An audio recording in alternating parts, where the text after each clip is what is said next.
পঞ্চম শ্রেণীর প্রিয় শিক্ষার্থীরা, আমরা এখন মডেল অ্যাক্টিভিটি টাস্ক এর বাংলা বিষয়ের প্রশ্নোত্তর আলোচনা করব। মডেল অ্যাক্টিভিটি টাস্ক বাংলা পঞ্চম শ্রেণী, জুলাই 2021।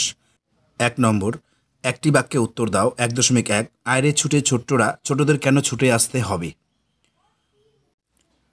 1.1 উত্তর, গল্পবুড়ো তল্পিটায় কি আছে তা দেখার জন্য ছোটদের ছুটে আসতে হবে। পরের প্রশ্ন 1.2 আমাদের জওয়ানদের একটা ঘাঁটি ছিল, জওয়ানদের ঘাঁটিটি কোথায় ছিল? 1.2 উত্তর, জওয়ানদের ঘাঁটিটি ছিল লাদাখের একটি বরফে ঢাকা নির্জন জায়গায়। পরের প্রশ্ন 1.3 দারোগাবাবু এবং হাবু কবিতায় মেজদার পোষ্য কারা? 1.3 উত্তর, দারোগাবাবু এবং হাবু কবিতায় মেজদার পোষ্য হল 8টি কুকুর। পরের প্রশ্ন 1.4 উলগুলান কাদের লড়াই? 1.4 উত্তর, উলগুলান হল মুন্ডাদের লড়াই। পরের প্রশ্ন 1.5 পাখির কাছে ফুলের কাছে কবিতায় কোথায় কবি সভা বসবে? 1.5 উত্তর, পাখির কাছে ফুলের কাছে কবিতায় লাল দিঘির পাড়ে রক্তজোবার ঝোপের কাছে কবি সভা বসবে। পরের প্রশ্ন 1.6 তাই বুঝি বিমলার কমে গেছে দামি, বিমলার কেন মনে হয়েছে যে তার দাম কমে গেছে? 1.6 উত্তর, ছাইয়ের নুরো বলেছে বিমলা নিজেকে, তাকে বাড়িতে অবহেলা করা হয়, তাই তার মনে হয়েছে তার দাম কমে গেছে। পরের প্রশ্ন 1.7 ও যেন দিনের বেলাকার রাত্রির, কোন সময়টিকে লেখক দিনের বেলাকার রাত্রির বলেছেন? 1.7 উত্তর, বালক সন্ন্যাসীর বিভাগী হয়ে যাবার সময়কে লেখক দিনের বেলাকার রাত্রির বলেছেন।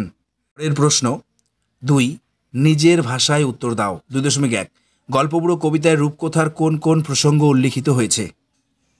2.1 উত্তর, গল্পবুড়ো কবিতায় রূপকথার সোনার কাঠির গল্প, ময়নামতির গল্প, তেপান্তরের মাঠের গল্প, হট্টমেলার হাটখানার গল্প এইসব প্রসঙ্গ উল্লিখিত হয়েছে।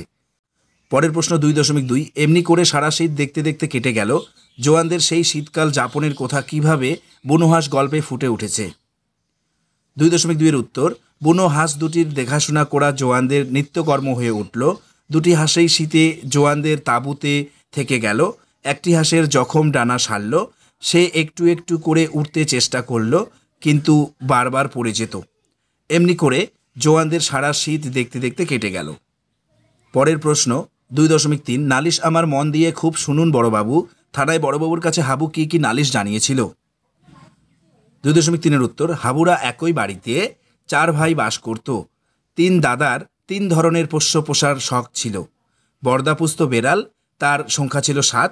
মেজদার সংগ্রহে 8টি কুকুর ছিল।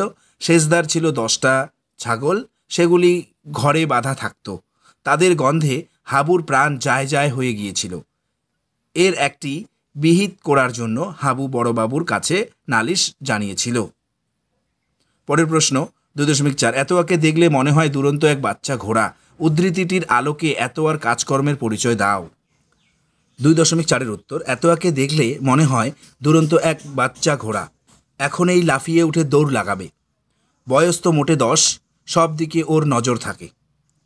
একটা শুকনো ডাল, কয়েকটা শুকনো পাতা, সব ওর চোখে পড়ে, সব ও জ্বালানির জন্য কুড়িয়ে নেয়। হাটের দোকানের দোকান ঝাটপাট দিয়ে ও একটি বস্তা চেয়ে নিয়েছে। পুরনো আমবাগানের বাবুর গরু চোরাতে চোরাতে ও ঠিক কুড়িয়ে নেয় টোকো আম, শুকনো কাঠ, মেটে আলু, খুঁড়ে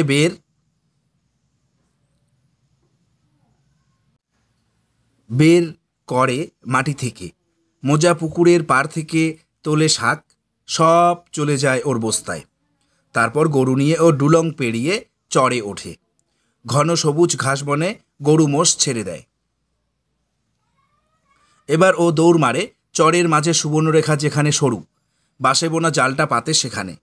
তাছাড়া মাস্টারের কাছে গল্প শোনা, অন্ধ ভজনভুক্তাকে হাত ধরে এগিয়ে দেওয়া, এইসব তার রোজকার কাজ। শুধু সে স্কুলে যাওয়ার সময় আর সুযোগ পায় না। পরের প্রশ্ন 2.5 ছিটকিনিটা আস্তে খুলে পেরিয়ে গেলাম ঘর, তারপর কি কি ঘটল তা পাখির কাছে ফুলের কাছে কবিতা অনুসরণে লেখো। 2.5 উত্তর, কবি আল মাহমুদ পাখির কাছে ফুলের কাছে কবিতায় বর্ণনা করেছেন একটি রাত্রে কবির চাঁদ দেখা আর কাব্য করার প্রসঙ্গ।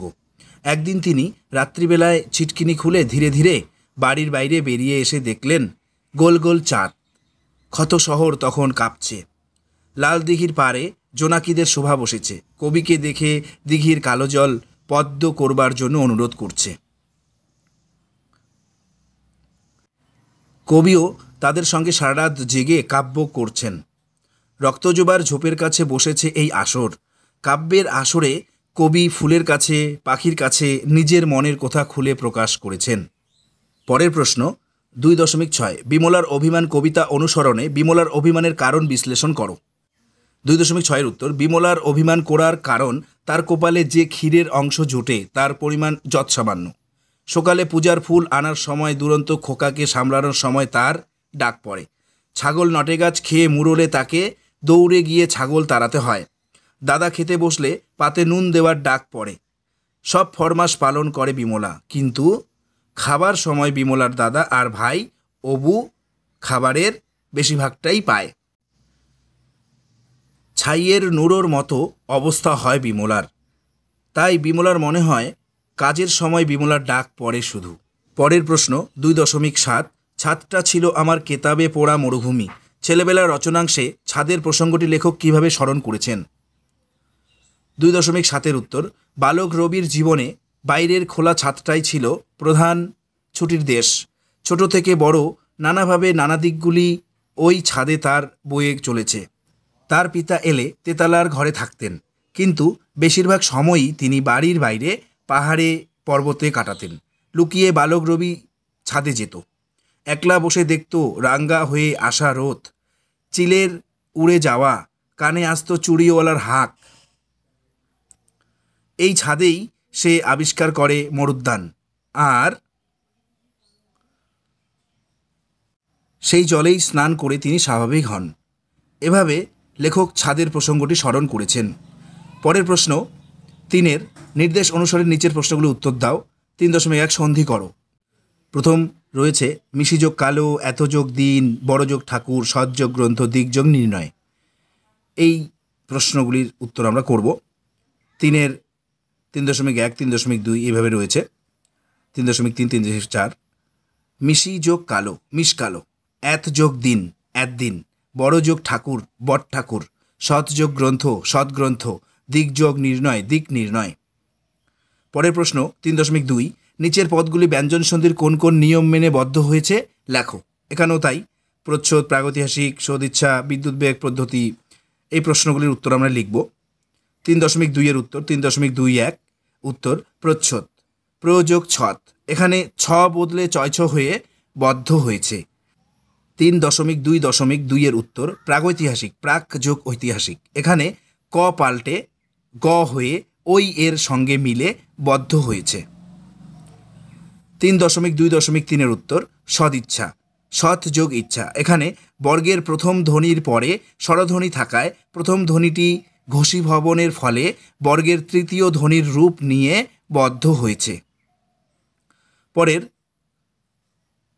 3.2.4 উত্তর বিদ্যুৎ বেগ, বিদ্যুৎ যোগ বেগ, এখানে শেষে ব থাকায় সামনের ত বদলে ত হয়ে বদ্ধ হয়েছে।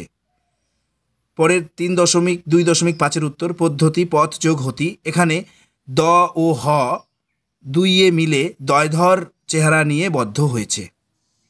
প্রিয় শিক্ষার্থীরা, মডেল অ্যাক্টিভিটি টাস্ক এর অন্যান্য বিষয়ের ভিডিওগুলির লিঙ্ক ডেসক্রিপশন বক্সে দেওয়া থাকবে, তোমরা প্রয়োজনে অবশ্যই দেখে নেবে।